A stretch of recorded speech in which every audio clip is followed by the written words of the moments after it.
Warren Buffett downplayed a health scare related to cancer at this year's annual Berkshire Hathaway shareholder meeting, facing down a 5-hour interrogation by nervous investors worried about the lack of public disclosure about his successor. Buffett, who's chairman of his company's board, hosted the weekend event, which is attended by tens of thousands of the conglomerate's shareholders. One of the other headlines to emerge include Buffett's decision to set aside money for a multi-billion-dollar acquisition. Ideally, we would spend about $20 billion. That would be about as much as I feel comfortable spending now.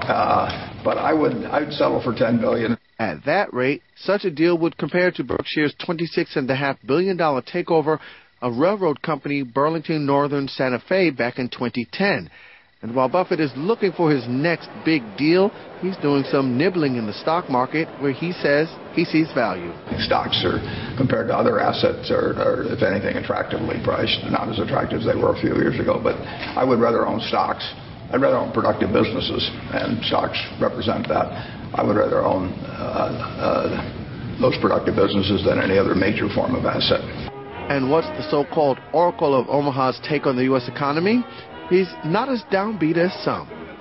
Well, I would say we're coming out of an extraordinary panic of sorts, which turned out to produce a severe recession in the general economy and a depression in the housing economy. And that's a blow that hasn't been delivered to America for many decades. And it's a tough hole to work out of, but I think we've done really pretty well in coming out of it. As far as Europe goes, Buffett is not scared off by the trouble, saying he'd love to make a big purchase there.